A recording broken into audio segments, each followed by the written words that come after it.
Welcome to the episode of On Emergence, a podcast on what it takes to be a human being. My name is Laura Sagan. I'm your host and a fellow human being. Today, I'd like to talk about the topic of how to feel your feelings.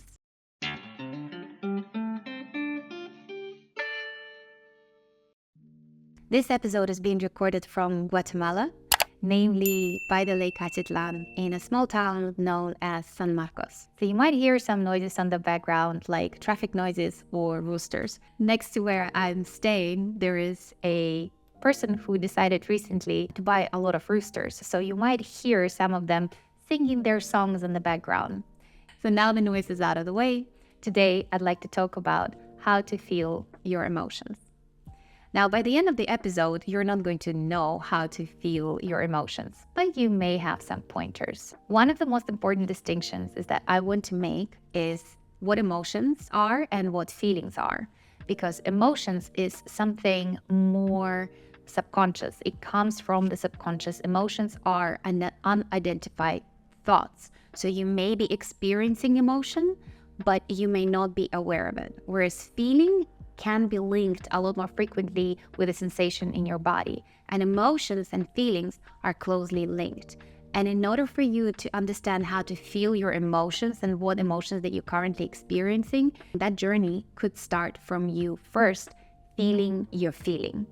And most of the time, it helps to root yourself in your body. So, for example, when we're feeling angry, understand where does the anger live. So it could be in your chest, it could be in your belly, it could be anywhere in your body. This is a skill that I personally had to learn through now almost 7 years of therapy.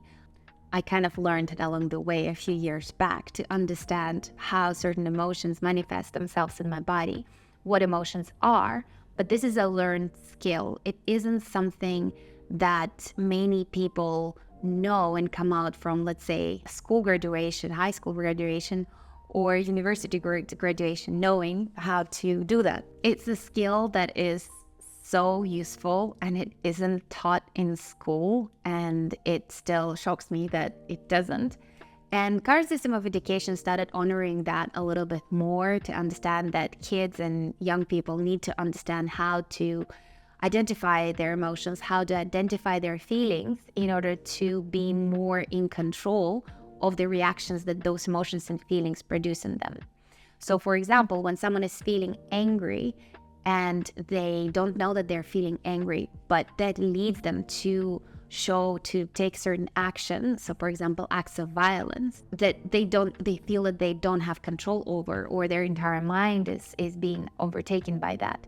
Now, that is an example of when someone doesn't know that the emotion that they're experiencing, what is the emotion that they're experiencing, and what is the feeling that comes with it. So emotion is the anger. The feeling, it could be tightness in the chest. The feeling could be the heaviness of the stomach. The feeling could be the sensation in your body of heat, is that you want to punch something.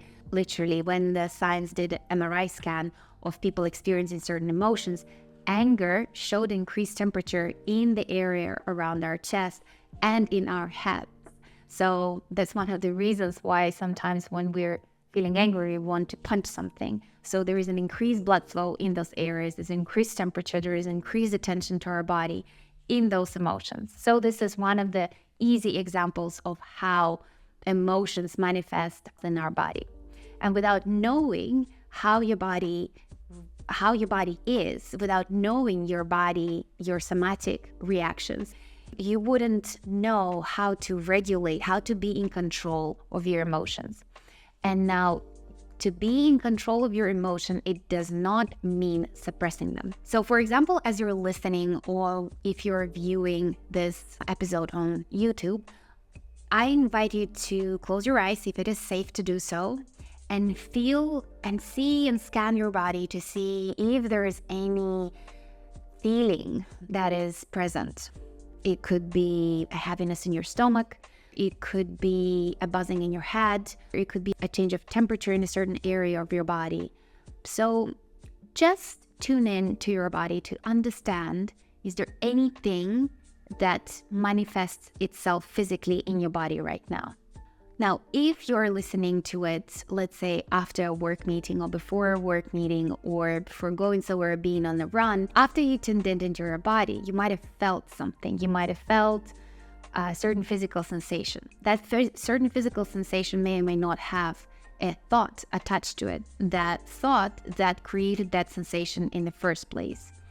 So that is an example of a feeling. A feeling isn't necessarily tied to the emotion, although emotion is normally the one that gives rise to a feeling, especially certain feelings of discomfort. So when we're talking about emotion, it's important to make a distinction that emotion, and more often than not, it is an unidentified thought that gives rise to a feeling, and feeling being a physical sensation in your body. So the better you become aware of your body reaction and the physical sensation of being in your body, the better you become at understanding the feelings that you're experiencing and understanding then emotion that may have triggered a certain feeling. So now that we've got this distinction out of the way, I want to talk a little bit more about, how to feel them.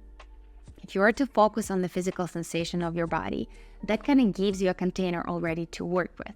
The question is, what is a feeling? And how does it come about? What gives rise to a feeling? The word emotion and feeling are usually, they tend to be used interchangeably. And that's where the confusion comes from. Understanding this distinction alone is going to help you feel your feelings and feel your emotions. And as you feel your feelings and feel your emotion, it's going to enable you to have more control over them. And by saying that you will have more control over them, it doesn't mean that you will be suppressing them. Absolutely not. Suppressing emotions, suppressing a feeling is not a way to control them. Controlling an emotion and controlling a feeling, it means the awareness of it. It means that you understand that you have a choice. You have a choice of continue feeling them, or you have a choice to stop feeling them, especially when it's linked to a specific thought. You notice your thought pattern, and as you stop that thought from developing further, creating stories in your mind, you then gain a control over the feeling that thought creates. This concept is a little bit difficult to wrap your brain around, so I'm going to expand more on that as we go on. So emotion is normally a subconscious, unidentified thought.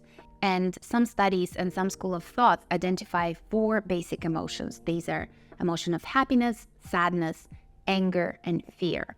So 4 emotions. And these are quite vague. If I am to ask you, how does the fear feel like? The emotion of a fear, how does it feel and how does it manifest in your body? You may pause, and I invite you to take a pause and think about the last time that you felt fear. You probably felt something in the area of your stomach, or maybe you felt a tightness in your chest. Maybe you felt rushing in your head. Maybe you felt the knots in your stomach. Maybe you even experienced indigestion. And that is the way that you experience the emotion of fear. The feelings that I've described, the sensations in your body, are that. They're the feelings. They're the physical manifestation of the emotion that you're feeling. Another example is, how do you feel happiness? Where do you feel it? How does this emotion manifest itself in your body? You may not know this right now, but maybe the next time that you feel joy, you feel positive. Let's say you had a good day. Asking yourself, how does a good day feel like in my body? Where do I feel that it was indeed a good day? Do I feel that happiness in my chest? Do I feel the warm sensation in my chest? And do I feel relaxed in a specific area of my body? It could be that you feel relaxed in your stomach. And it is those feelings, those physical sensations can then trigger further thought patterns, especially when we're talking about negative thought patterns. So if you're feeling anxious, if you're feeling sad, and you don't know that is the emotion that you're experiencing, this emotion is going to give rise to a feeling in your body. For example, the tightness in your stomach. And because your brain already knows that the tightness in your stomach is associated with feeling of anxiety, sadness, or fear, that thought is going to feed itself. And if you're not aware that this is what's happening in your body, you're going to be under the control of that emotion rather than controlling that emotion yourself. So as a first point of contact, the one takeaway I want you to have after listening to this episode is just becoming curious to the physical responses of your body to certain situations. So the next time you're feeling anger, or maybe you're in an argument with someone, although being in an argument with someone, it could be quite difficult because we're in the heat of the moment, but that is like level 10. Let's start with the level 1. When you're on your own and you're feeling a certain sadness, or you're feeling something, you feel and you sense certain discomfort. I invite you, and maybe you are experiencing that sense of discomfort right now, and that's what prompted you to listen to this specific episode. Maybe you're experiencing the sense of discomfort right now, and you don't know what this discomfort is. You just know that it is present. You just know that something is quite off. Now, that is a very good point to start, because you can then start developing, okay, so where does it live in my body? That sense of discomfort, do I feel it in my head? Do I feel tightness in my head? Do I feel that it is in my stomach? Do I feel it in my chest? Do I feel it in my hands? Do I feel it in my butt, in my buttocks? It could be, because you may not be sitting comfortably. So a certain emotion, certain feeling can be triggered by the uncomfortable sensation of our physical body. That means this is a situation, perfect example is when you're hungry and you become irritable. You snap at people, it dictates your behavior. So the feeling of hunger dictates and controls you. And if you're not aware of the physical sensation of your body, so if you're not aware how hunger feels like, or if you forgot what time it is, you will then be led by those physical sensations of your body and then act upon them, rather than taking a pause, understanding that this is what's happening, and breaking that loop that feeds the behavior that you want to stop. One of the ways to feel your feelings is taking that pause. Now, I'm going to mention something that I'm going to be mentioning a lot, so be prepared for that. And it is meditation. The reason why I'm personally a big fan of meditation is that it invites me to go within. It invites me to look inside of me, and not only to look, but also to understand my inner world. If I am feeling uncomfortable, closing the eyes and just feeling uncomfortable for 10 minutes, I know that it's going to only last for 10 minutes. I know that I'm going to sit down with that feeling for 10 minutes. It helps me understand, how does it feel in my body? So where does the discomfort come from? Closing your eyes helps in this instance because it shuts down all the other stimuli. So your attention goes within, and that attention is what you need to understand how your body works. So through meditation, you become acquainted with, how do you feel? How do you feel when you're happy? How do you feel when you're sad? Where the sensation of a certain feeling resides in your body. So meditation is a very helpful tool to understand how your inner body works, how certain sensations manifest themselves in your body. And it's not the only tool available for you. There are other tools available. That could be journaling to understand, well, what is it that you're experiencing? That could be talking to people. So through the conversation, you understand that actually this is what's happening for you. So it's gaining a little bit of perspective. The key to feeling your feelings is to understand first that you're experiencing a feeling. And that comes from putting that distance between you and the feeling. That's why it's so helpful to not think about anger as I am angry, but rather think about it as I have anger or I feel anger. Because when we put an action word between ourselves and the word, we stop associating ourselves with that word. Because when we associate ourselves completely and wholly with that emotion, so saying I am sad, it doesn't give you the choice of being in control. It doesn't give you a choice to feel anything different. This is the point when you're completely under control of that emotion that you associate yourself with. So another takeaway for you is to speak about your emotions differently.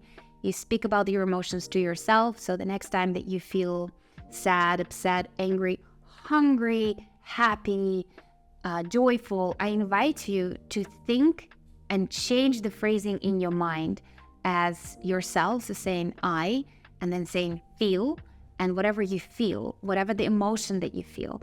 I feel sad. I feel sadness, especially useful to use a noun because it creates this container of an object. Because if you feel something, it already means that it's not you. You are not that object that you're observing. You cannot be the object. And therefore, you have a choice to walk away from that object. You have a choice to pick up that object, looking at it, understanding it, and putting it back.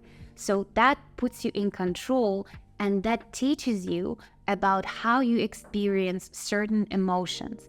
And if you're to focus just on the 4 of them, and I'm saying just, and 4, don't let the number fool you. These 4 basic emotions, they have a lot of depth to it, and it requires a lot of work, but it's the first invitation for you to become curious about how to feel them. So the next time you're feeling something, I invite you to look and observe inwards, to close your eyes and observe, well, if I'm feeling positive, where does this positivity live in my body? Where does this positivity manifest itself?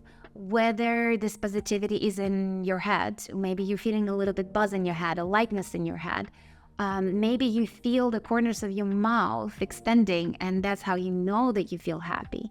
And actually, that's another thing that can come from knowing how to feel your emotion, is that there are certain states that you can induce by using your body. So there's a research that's been done where people are forced to smile, and that makes them feel better. So even if you may not feel positive right now, even though you may feel angry, sad, or upset, by smiling, it signals your body that it is a positive feeling. This is the state of your body that is normally associated with positive state of mind, and then it triggers that positive state of mind. Now, I'm not saying that it's going to heal you. I'm not saying that it's going to solve your problems. I'm not saying that it's going to cure the depressive episode that you're going through. Not at all. All I'm saying is this: become curious. Become curious of how certain manipulations of your body can trigger certain emotions. So the next time you're hungry, notice how your emotional state changes when you fed yourself. It's like how from the state of high alertness, of hyper focus you go after you had that sandwich for lunch, and then how relaxed you feel afterwards. And then seeing how your body behaves. Maybe you feel the heaviness of the stomach. Maybe you feel that your breath slows down, which is why controlling our breath is one of the key ways to control our feelings, to control our emotions. Now, this is a lot that we've covered so far, and I want you to have the takeaway. 1 is going within, is looking within, is closing your eyes. Even this moment as you're watching or as you're listening to this episode, I invite you to close your eyes, if it's safe to do so, that you're not driving and you're not listening to this episode while driving, and observe what's happening in your body. Observe, see if there's anything that is coming up. See if there's a certain emotion that is associated with it. See if you can change that feeling by changing the emotion. Maybe if you change your body, see if the emotion changes with it. Now, if you're experiencing a negative emotions like sadness or anger, I invite you to smile. I invite you to literally force your body to smile.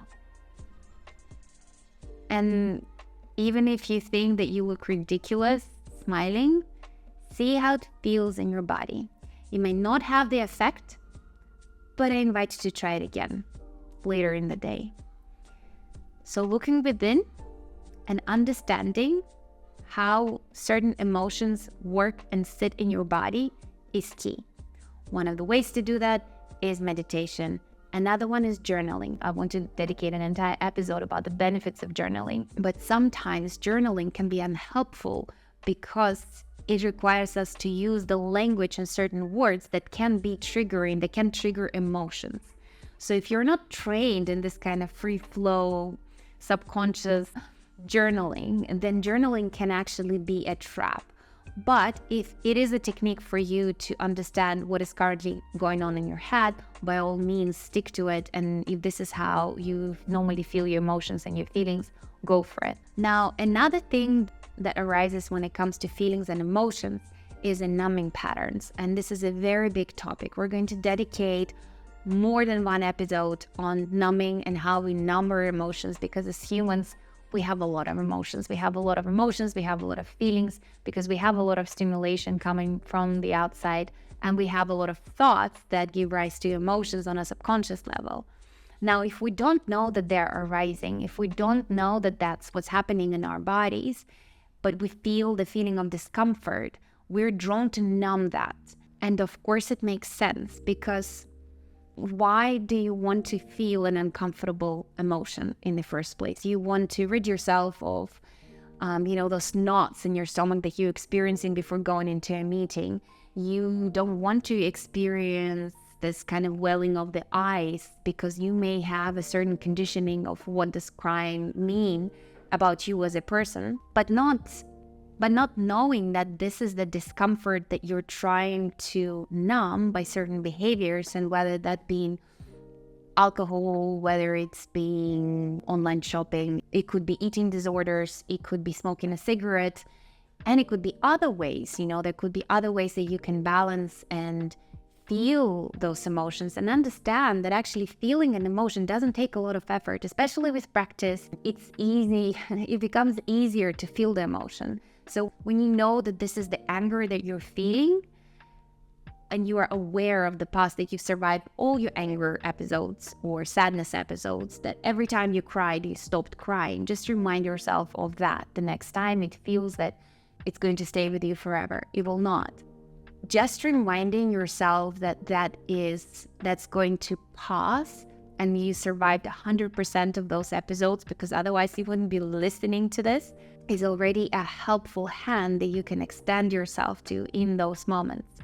I would say that when I observe a case of addiction, I stop judging people, because I don't know what kind of pain that they are medicating with whatever tools that are available to them.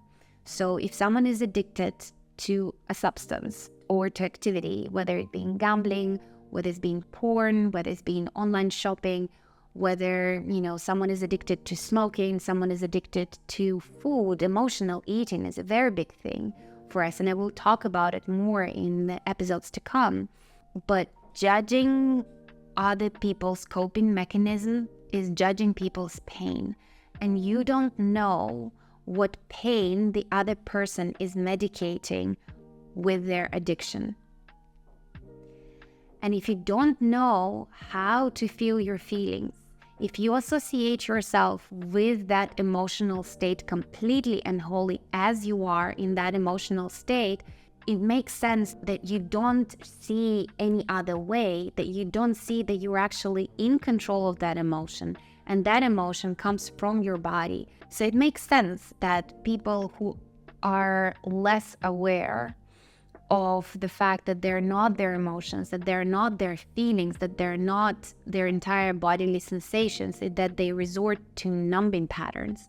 So the next time you see a person who is addicted, it is not your place to judge them, because you don't know what pain that they're medicating with whatever coping behaviors they deploy. And similar to yourself, if you are suffering from a certain addiction that you may not admit to yourself or loved ones, it is a way for you to cope, to deal with a certain sensation that arises in your body. And now that sensation could be rooting itself in childhood, in trauma, in traumatic experiences, or this experience could be quite recent. It could be something that your colleague had said or your loved one had said, and you don't like the feeling of discomfort, because that feeling of discomfort feels like it's going to last forever. But the reminder is that none of the feelings that you've had so far have lasted forever. The emotional state, the physical state of your body always changes, and you always go through that eventually. The point and the difference is that when you start identifying and understanding your feelings and how they manifest in your body, when you start understanding your emotions, once you understand the sensations of your body, it then puts you in control. You can then say, okay, I'm feeling angry. How do I feel my anger? How do I allow the space that my body asks right now to embody this anger that is in me? How do I make my body a container for it, even though I don't want it? But by resisting that certain emotion and that certain feeling, is you making that feeling stronger, because clearly that feeling manifests itself, whether it's coming from the past experiences or whether it's coming from very immediate experiences.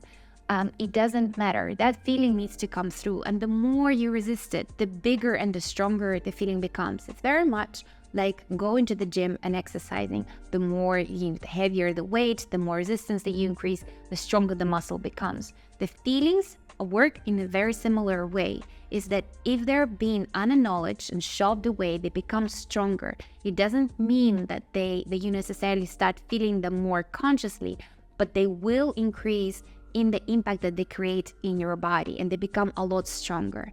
So by accepting and allowing them to be in the container, in whatever container that you choose to be, and I'm going to talk more about the tools and containers that you can create for yourself, that management becomes easier. And those emotions with time, they start to dissipate, they become lighter, it becomes easier to manage them. So the 3 takeaways from this episode that I want you to have is body awareness as a way to feel your feelings, as a way to learn about your emotion. So having a distinction between feelings and emotion is a takeaway number 2. So emotion is a subconscious thought. It's often an unidentified thought that then gives rise to a physical sensation in your body, and that physical sensation in your body triggers certain behaviors. Those behaviors could be jumping with joy, as well as certain numbing patterns that we resort to. Because the more you get to know the physical sensation and physical responses in your body to the certain emotions, the more in control you become of them. So once you start identifying the feeling as something that is outside of who you are, but rather an experiencing the experience that you're having, it's almost like an object that you're looking at.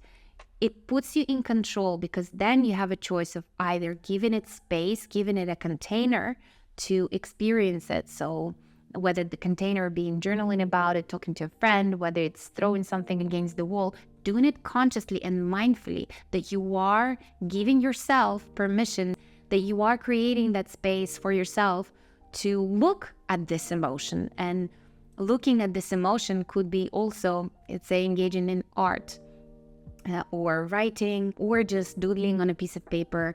Personally, when I'm angry, one of the safest way to experience anger is to rip the paper, because it doesn't hurt anybody. It does help to also then see what's happening with my body as I'm ripping through pieces of paper, and then letting that anger out. And then with that, another takeaway is that as you are experiencing those emotions, as you're learning from it, you also see that emotion cannot destroy you. And that removes the fear of experiencing that emotion. That removes the fear of experiencing a certain uncomfortable feelings. And that is a very powerful realization, because more often than not, when we're experiencing discomfort, our concern is that that discomfort is going to last forever. And I remind you once again is that no discomfort you have experienced so far have lasted, the emotional discomfort have lasted your entire life, have lasted forever. Even if you're experiencing chronic pain, there are moments when that is not present, that is not in your awareness. The emotion always changes, and you survived 100% of your negative emotions, so you're going to be okay. And then one last final invitation that I'd like to give you is notice your coping mechanism. Notice in the next situation that you feel uncomfortable, or you notice a certain behavior that you judge yourself for, whether it's pouring a glass of wine or 2 or 3, whether it is eating extra more that you're hungry for because you don't want to feel that uncomfortable feeling. Don't judge yourself. It's easy. I know you may be thinking it's easy for her to say. It's not. It took a lot of work to get here. But don't judge yourself, and rather become curious. Become curious of what is the emotion that you're trying to mask. What is the feeling that you don't want to feel? And it's okay if you know the feeling and you look at it and you don't want to look at it and you still continue doing what is it that you want to do, as long as you're doing it consciously. The next time you're pouring yourself an extra glass of wine or lighting up a cigarette or lighting up a joint, however you cope with your pain and discomfort, I don't judge you. Just become curious. Just become a little bit more honest with yourself. And what is it that you're trying to cope? What is it that you're trying to hide? And what is it that you don't want to experience in your body? And then become curious about that. I hope you enjoyed this episode. And if you found it useful, I invite you to subscribe to our podcast, leave us a review, and leave us a comment, whether you're watching this on YouTube or listening to any other podcast outlet. Please leave a review, subscribe, so you get to hear about their new episodes, that you get to hear about the new topics that are coming up. And also it's an outlet for you in the comment section below, if you're watching it on YouTube, to ask questions, to start a conversation. That is a constant invitation of this podcast. This is an open invitation for you to start a conversation. If I said something triggering, if I said something painful, if I said something that was difficult for you to bear or listen, please share it. Please send me a message, leave it in the comment, and we'll deal with it. Human experience is a shared experience, and we're in it together. So thank you so much for listening. I'm Laura Sagan, your host of On Emergence, a podcast on what it takes to be a human being.